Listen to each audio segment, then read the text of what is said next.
എനിക്ക് അങ്ങനെ തീരെ ഇഷ്ടപ്പെടുന്നില്ല.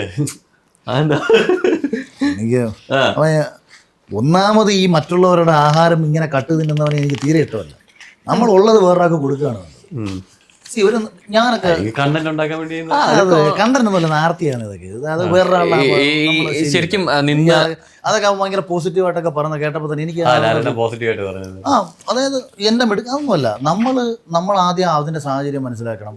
ഉള്ളത് എല്ലാവർക്കും കൂടെ വീതിച്ച് കൊടുക്കാൻ പഠിക്കണം. അല്ലാതെ ഈ രാത്രി എനിക്ക് വിശക്കണം. അപ്പോൾ ഞാൻ അതാണ് എനിക്ക് ഏറ്റവും ഇറിറ്റേറ്റഡ് ആയിട്ട് ഡയലോഗ് അതാണ്. ഞാനങ്ങനെ അകത്തോണ്ടായിരുന്നുണ്ടെങ്കിൽ മേലാവും മിണ്ടത്തിലായിരുന്നു. ഒരൊറ്റ ദിവസം മിണ്ടത്തുള്ളായിരുന്നു. ഞാൻ പെഡിക്യൂർ ചെയ്തും അത് ചെയ്തും എനിക്ക് എൻ്റെ ശരീരം നോക്കാൻ എനിക്കറിയാം. നിനക്ക് നിന്റെ ശരീരം നോക്കാൻ അറിയാമെന്ന് നീ വീട്ടിൽ ഇരിക്കണം. ഈ ബിഗ് ബോസ് ഹൗസിലല്ല വരേണ്ടത്. അതായത് എൻ്റെ ആഹാരം നിങ്ങൾ ഇവിടെ വന്ന് ഇത്രയും മെലിഞ്ഞു, എനിക്കത് പറ്റത്തില്ല, എനിക്ക് അതിന് വേണ്ടിയിട്ട് ഞാൻ എടുത്ത് തിന്നും. അതിലൊക്കെ എനിക്ക് നൂറാന്ന് പറയുന്ന പെങ്കൊച്ചിനോട് ഞാൻ അന്ന് കയറി വോട്ടും കൊടുത്തു. നൂറയ്ക്ക് ചെയ്യാറുണ്ട് ഒരു ദിവസം കാര്യമുണ്ടല്ലേ. നൂറ ഒരു ദിവസം ഇവനെ ഇറക്കി വിട്ടൊരു സാധനം എന്തോ പറഞ്ഞില്ലേ, അതായത് ഇറങ്ങിപ്പോയി. അതായത് ഒരുത്തന്റെ മനോനിലയുടെ പ്രശ്നമാണ്. ഒരു നമ്മൾ ജീവിക്കുന്ന സ്ഥലത്തെ സാഹചര്യം മനസ്സിലാക്കി നമ്മളുടെ പോലെയാണ് മറ്റുള്ളവർ നിൽക്കുന്നതെന്ന് മനസ്സിലാക്കി കുറഞ്ഞ പക്ഷം ഇപ്പം നമ്മൾക്കുള്ളത് വീതിച്ചു കൊടുത്തു. നമ്മൾ അടിയും വഴക്കും ഫൈറ്റും ഒക്കെ ഇട്ടോട്ടെ. നമ്മളെല്ലാവരും ഹൗസിൽ ഏറ്റവും കൂടുതൽ കിച്ചണിൽ നിന്നിട്ടുള്ള ഒരാൾ ഞാനും ഷീച്ചേട്ടനും ഒക്കെയാണ്. അപ്പം അത് ഞാനൊന്നല്ല കേട്ടോ, ഒരുവിധപ്പെട്ട എല്ലാവർക്കും അങ്ങോട്ടും ഇങ്ങോട്ടും ഒക്കെ ആ ഒരു അഡ്ജസ്റ്റ്മെന്റ്. ഏറ്റവും കൂടുതൽ ഫുഡിന് ബുദ്ധിമുട്ടുള്ള ഒരാൾക്കാർ നമ്മുടെ സീസണിലായിരിക്കും. 11 കിലോ എന്റെ കുറഞ്ഞിട്ടുണ്ട്. മറ്റേ പല ആൾക്കാർ ആ ഫുഡിന്റെ ഏറ്റവും ഷോർട്ടേജ് തന്നിട്ടുള്ള സീസൺ നമ്മളാണ്. അപ്പൊ ഇതുകൊണ്ട് ഞാൻ പറഞ്ഞോട്ടെ, എനിക്ക് ശരിക്കും ഇങ്ങനെ ഇറങ്ങിപ്പോയി അത് വീണ്ടും തിരിച്ചൊരു റീ എൻട്രി കൊടുക്കുന്നതിനോട് എന്താ അഭിപ്രായം? പഴയ അടിച്ചുപൊളി കളഞ്ഞേക്കണം. ഈ സീസൺ കഴിഞ്ഞു കഴിഞ്ഞാൽ പലരും കുറച്ച് പേരെങ്കിലും ഇതിൻ്റെ ബയോ കംപ്ലീറ്റ് ക്ലിയർ ചെയ്യും. BB ആയിട്ട് കണക്ട് ചെയ്തിരിക്കുന്ന എല്ലാ വീഡിയോസ് റിമൂവ് ചെയ്യും. ഞാൻ ഒരു BBയുടെ ഭാഗമാണ് എന്നുള്ള നിലനിൽക്കാൻ താല്പര്യമില്ല എന്ന് പറയുന്ന പലരുണ്ട്. അപ്പോൾ ശരിക്കും എന്താ അത് അഭിപ്രായം? എന്റെ ബയോയിൽ ഇപ്പോഴും കിടപ്പുണ്ട്. നമ്മൾ വന്ന വഴി മറക്കാൻ പാടില്ല, അത്രേ ഉള്ളൂ. അല്ലാതെ ഇപ്പം എൻ്റെ ഒരു ചവിട്ടുപടിയാണ്. എൻ്റെ ലൈഫിൽ ഞാൻ ഒന്നുമല്ല, ഞാൻ ബിഗ് സീറോ തന്നെയായിരുന്നു. ഞാൻ ഈ ബിഗ് ബോസ് വരുന്നതിന് മുമ്പ് ബിഗ് സീറോ. ഞാൻ പരസ്യങ്ങൾ അവിടെ ഇവിടെയും ചെറുതായിട്ട് അഭിനയിക്കുന്നു, അതും കട്ട് ചെയ്ത് കളയും. പിന്നെ പടത്തിൽ അവിടെ ഇവിടെയും ചെറിയ റോളുകൾ ചെയ്യും. ജൂനിയർ ആർട്ടിസ്റ്റ് ആയിരുന്നു. അങ്ങനെ എന്നെ വീട്ടിൽ നിന്ന് ലാസ്റ്റ് എൻ്റെ അച്ഛനൊക്കെ ഇറക്കി വിടുന്നു വരെ പറഞ്ഞിരുന്നത്. അപ്പൊ ഞാൻ ലാസ്റ്റ് വെച്ചാൽ നീ ഇതല്ലാതെ വേറെ പണിക്ക് പോകണമെന്ന് പറഞ്ഞാൽ മൂടാണോ? കാരണം ഞാൻ 5 വർഷം ഓരോ ആഴ്ചയിലും വീട്ടിൽ നിന്നുള്ള എവിക്ഷൻ ആയിരുന്നു. ഞാൻ ആദ്യം നേരിട്ട് എവിക്ഷൻ വീട്ടിൽ നിന്നായിരുന്നു. എനിക്കിപ്പോഴും ഓർമ്മയുണ്ട്, ഞാനവിടെ ഗ്യാരേജിൽ ഇങ്ങനെ ഇരിക്കുക. അച്ഛൻ പറഞ്ഞു ഇങ്ങനെ ഒന്നും ഇരിക്കാൻ പറ്റത്തില്ല, ഇങ്ങനെയാണെങ്കിൽ നീ വീട്ടിൽ നിന്ന് ഇറങ്ങേണ്ടി വരും. ഇനി സിനിമ എന്ന് പറഞ്ഞാൽ ഒന്നും ആവത്തുമില്ല, വെറുതെ നിങ്ങൾ നിൽക്കണ്ട, നീ വേറെ എന്തെങ്കിലും ഇത്ര പഠിച്ചാൽ, നീ നല്ല പഠിത്തം പഠിച്ചിട്ടുണ്ട്, നീ പോയി എവിടെയെങ്കിലും ജോലിക്ക് പോയി പറ്റത്തില്ല എന്ന് പറഞ്ഞു. അപ്പൊ ഞാൻ പറഞ്ഞു വൈൽഡ് കാർഡിനെ കേറ്റും. അപ്പോഴും ഞാൻ ആ ഇന്റർവ്യൂ ഒക്കെ കൊടുക്കാൻ വേണ്ടി നിൽക്കുക. ഞാൻ പറഞ്ഞു എനിക്കിങ്ങനെ ബിഗ് ബോസും കൂടെ അതും കൂടി ഇല്ലെങ്കിൽ നീ വീട്ടിൽ നിന്ന് ഇറങ്ങണം എന്ന് പറഞ്ഞു. അതുകൂടി ഇല്ലെങ്കിലാണ് അതായത് ഏകദേശം ഫെബ്രുവരിയിലാണ് അതിനോട് പറഞ്ഞത്. മാർച്ച് ഞാൻ പറഞ്ഞു ഒരു മാർച്ച് 10-ാം തീയതി കഴിയുമ്പോൾ അറിയാം ഉണ്ടോ ഇല്ലോ. ഞാനൊക്കെ മാർച്ച് 1 മുമ്പ് വിളിച്ചിട്ട് തീരുമാനമായിട്ടില്ല. ലാസ്റ്റ് ഒരു മാർച്ച് 5-6 ഒക്കെ കഴിയുമ്പോഴത്തേക്ക് ഇവര് പറഞ്ഞു പക്ഷേ ഉണ്ട് പറഞ്ഞു.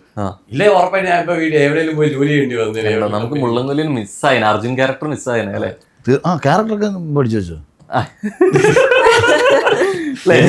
ഞാനതൊക്കെ മറന്നു. മലയാള സിനിമയിൽ ഇതുവരെ മുള്ളൻകൊല്ലി എന്ന് പറഞ്ഞു കഴിഞ്ഞാൽ അത് വേലായുധനായിരുന്നു. ഇനി ഇവിടുന്ന് അങ്ങോട്ട് പുതിയ രൂപങ്ങൾ, ഭാവങ്ങൾ, വിശേഷമായിട്ട് കൂടെയുള്ളത് അഖിൽമാരാ, സെറീന ആൻഡ് അഭിഷേക്. നമസ്കാരം. നമസ്കാരം. ഇത് നിങ്ങളെങ്ങനെ ഒത്തു? ഈ സീസൺ 5 മാറുന്നു. 7 ഉണ്ട്. അതെ, ആക്ച്വലി 7 ഉണ്ട് കേട്ടോ. 7 ഉണ്ട്, പറയുമ്പോ 7 ഉണ്ട്. ഇപ്പം ബിഗ് ബോസിൽ വൈൽഡ് കാർഡിൽ കയറിയ ലക്ഷ്മി ഇല്ലേ? അതെ. ഇത് നമ്മൾ പൊതുവെ പറയും ഈ നിഷ്പക്ഷത പിടിക്കണം എന്നുള്ളത്. ഇത് സീസണിന്റെ കാര്യത്തിൽ വരെ അത് പിടിച്ചിട്ടുണ്ട്. എല്ലാത്തരം പ്രേക്ഷകരെയും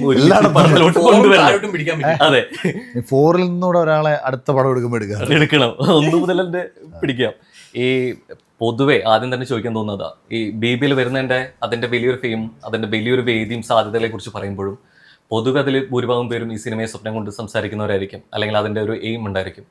ഇതിനായിട്ട് അപ്പുറത്ത് ഒരു വശം പറയാറുണ്ട്. ശരിക്കും BBയിൽ കഴിഞ്ഞു കഴിഞ്ഞാൽ പല സ്വപ്നങ്ങളും അവിടെ അരിഞ്ഞേക്കാം, ഇല്ലാതായേക്കാം, കുറച്ചൊക്കെ തടസ്സങ്ങൾ പ്രത്യക്ഷപ്പെട്ടേക്കാം എന്നുള്ളതൊക്കെ. സത്യത്തിൽ അങ്ങോട്ട് തടസ്സമുണ്ടോ? ശരിക്കും ഇല്ല എന്നുള്ളതിന്റെ എക്സാമ്പിളാണ് നമ്മൾ. ആ എണ്ണം വളരെ കുറവാണോ? മെജോറിറ്റി അപ്പുറത്തോട്ട് ജനറലൈസ് ചെയ്യാൻ പറ്റുമെന്ന് എനിക്ക് തോന്നുന്നില്ല. ഏത് മേഖലയിലായാലും ആരെങ്കിലും രക്ഷപ്പെടുന്നുണ്ടെങ്കിൽ രക്ഷപ്പെടുന്നവൻ രക്ഷപ്പെടാത്തവൻ ചെയ്യാത്ത എന്തോ ഒന്ന് ചെയ്തിട്ടായിരിക്കും. അപ്പം നമ്മൾ ആരെയും കുറ്റം പറഞ്ഞിട്ട് കാര്യമില്ല. ഇപ്പം നല്ല രാഷ്ട്രീയ നേതാക്കന്മാരുണ്ട്, നല്ല സിനിമാ നടന്മാരുണ്ട്. സിനിമാ മേഖലയിൽ എത്രയോ പേര് വേറും തൊഴിമും കാണിച്ച് എത്രയോ കേസുകളിൽ പെട്ട് നശിച്ചു പോയിട്ടുണ്ട്. ബിഗ് ബോസിൽ വന്നിട്ടുള്ളവർ രക്ഷപ്പെട്ടിട്ടുമുണ്ട്, നശിച്ചും പോയിട്ടുണ്ട്. രക്ഷപ്പെട്ടെങ്കിൽ രക്ഷപ്പെട്ടവരുടെ മിടുക്ക്, നശിച്ചു പോയെങ്കിൽ അവർ രക്ഷപ്പെട്ടവരെ പോലെ ചിന്തിച്ചില്ല, പെരുമാറിയില്ല എന്നുള്ളതേ പറയാൻ പറ്റും. അല്ലെങ്കിൽ അവരുടെ ദൗർഭാഗ്യം എന്ന് വേണമെങ്കിൽ കണക്ട് ചെയ്യാം. അല്ലാതെ ബിഗ് ബോസ് എന്നത് നമ്മളെ എല്ലാവരെയും സംബന്ധിച്ച് ഒരു ജനങ്ങളിലേക്ക് എത്താനും ജനത്തിന് കുറച്ചും കൂടെ മനസ്സിലാക്കാനും ഒരു പ്ലാറ്റ്ഫോം ഒരുക്കി തന്നു എന്നുള്ളതാണ്. സെറീന ഇവിടെ എന്താ പറയുക, അഖിലേട്ടനാണെങ്കിലും അഭിഷേകനാണെങ്കിൽ ഞങ്ങൾ മുമ്പ് പരസ്പരം മുമ്പും കണ്ടുമുട്ടിയിട്ടുണ്ട്, കൂട്ടിമുട്ടിയിട്ടുണ്ട്. പക്ഷെ സെറീന ഫസ്റ്റ് ടൈമാണ് കുറെ ഇങ്ങോട്ട് ഇവിടെ നിന്ന് കഴിഞ്ഞ് ദുബായിലങ്ങ് അല്ലേ.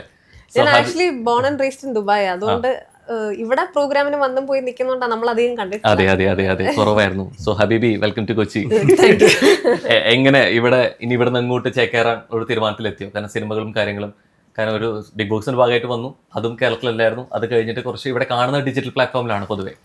അപ്പോ ഇനി ഇവിടെ അങ്ങോട്ടൊരു മൂവി നമുക്ക് പറയും പോലെ മാജിക്കൽ ഒരു ഡെസ്റ്റിനി ആണല്ലോ. നമുക്ക് അറിയത്തില്ല കറങ്ങിത്തിരിഞ്ഞ് എങ്ങനെയാണ്. ഇപ്പൊ തന്നെ ഞാൻ പ്രതീക്ഷിച്ചില്ല ബിഗ് ബോസിൽ ലൈഫിൽ ഞാൻ വരുമെന്ന് ഓർത്തൊരു പ്ലാറ്റ്ഫോം ഒന്നും അല്ല. ഞാൻ ദുബായിൽ എന്റെ ഫാമിലി, എന്റെ മോഡലിംഗ്, എന്റെ പാജന്റ്, എന്റെ ജോലി വെച്ച് ജീവിച്ച ഒരാളാണ്. പ്രതീക്ഷിക്കാതെ ബിഗ് ബോസിൽ നിന്ന് കോള് വന്നു, കേറി, പിന്നെ ലൈഫ് അങ്ങ് മാറി. എനിക്ക് താല്പര്യമില്ലെന്ന് പറഞ്ഞു വെച്ചിട്ട് പോ. അങ്ങനെ പറയാം. ഞാൻ പ്രതീക്ഷിച്ചിട്ടില്ല, ഞാൻ ഇതിനു വേണ്ടി ശ്രമിക്കുന്നില്ല എന്നുള്ള രീതിയിൽ. ആക്ച്വലി പ്രതീക്ഷിച്ചിട്ടില്ല. ഞാൻ miss Queen Kerala title winner ആയതുകൊണ്ട് എന്നെ അങ്ങനെ വിളിച്ചതാ ഏഷ്യനെറ്റിൽ നിന്ന്. അങ്ങനെ ഒരു കോൾ ഇൻട്രസ്റ്റ് ഇല്ലെന്നല്ല ഞാൻ പറഞ്ഞത്. ഞാൻ വിചാരിച്ചില്ല ഇങ്ങനത്തെ ഒരു പ്ലാറ്റ്ഫോമിൽ നിന്ന് എനിക്ക് കോൾ വരും. ബിക്കോസ് ഞാൻ അങ്ങനെ ഒരു കംഫർട്ട് ലെവലിൽ ഞാൻ ജീവിക്കല്ലേ. പക്ഷേ ഈ കൂടുതൽ പേരും പറഞ്ഞുകൊണ്ടിരിക്കുന്ന കാര്യമാണ് ബിബിയിൽ പോകുമ്പോൾ ഞാൻ അങ്ങനെ പ്രതീക്ഷിച്ചിരുന്നിട്ടൊന്നുമില്ല.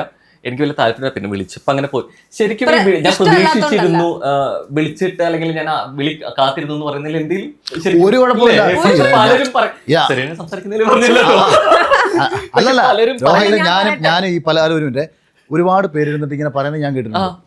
എന്നെ ബിഗ് ബോസിൽ നിന്ന് വിളിച്ചു, ഞാൻ താല്പര്യം എന്ന് പറഞ്ഞു. എന്തോ ഇന്റർവ്യൂവിനെ വിളിച്ചേക്കുന്നത്. ഏതെങ്കിലും ഒരു കമ്പനി ഒരാളെ ഇന്റർവ്യൂവിന് വിളിക്കുന്നത് കമ്പനി ജോലിക്ക് എടുക്കാനാ? നീ കിട്ടി, നീ ബിഗ് ബോസിലെ ഫൈനലിൽ. ഇതില് കയറണമെന്ന് ആഗ്രഹിക്കുന്നവരുണ്ട്, അല്ലെങ്കിൽ പോകണമെന്ന് ആഗ്രഹിച്ച് നിൽക്കുന്നവർ കിട്ടാതിരിക്കുമ്പോഴോ മറ്റെന്തെങ്കിലും കാരണങ്ങൾ കൊണ്ടൊക്കെ ഇരിക്കുമ്പോൾ അതുപോലെ ഇവരൊരു ഷോയ്ക്ക് വേണ്ടിയിട്ട് പറയും ബിഗ് ബോസിൽ നിന്ന് എന്നെ വിളിച്ചിട്ടുണ്ടായിരുന്നു. ഞാൻ പറഞ്ഞു എനിക്ക് താല്പര്യമില്ലെന്ന്. എവിടുന്ന് എന്തിനു വിളിച്ചെന്നായി പറയുന്നത്? ഇന്റർവ്യൂവിനെ വിളിക്കുന്നത്. ഇതൊരു 3000-4000 പേരെ ഒരു വർഷം ഇന്റർവ്യൂവിന് വിളിക്കും. പിന്നെ ആ ഇന്റർവ്യൂവിന് വിളിക്കുന്നവര് മറ്റവരുടെ സൂം അറ്റൻഡ് ചെയ്തിട്ട് രണ്ടാമത് വിളിക്കത്തില്ല. അപ്പോഴേ തീരുമാനിച്ചു ഞാൻ പോകത്തില്ല. ഇനി ലാസ്റ്റ് ടൈം വിളിക്കുകയാണെങ്കിൽ അത്രയും ശമ്പളം ഉണ്ടല്ലോ. ശമ്പളം കിട്ടും. ആക്ച്വലി ഇങ്ങനത്തെ ആൾക്കാർ എന്നോട് സംസാരിച്ചിട്ടുണ്ട്.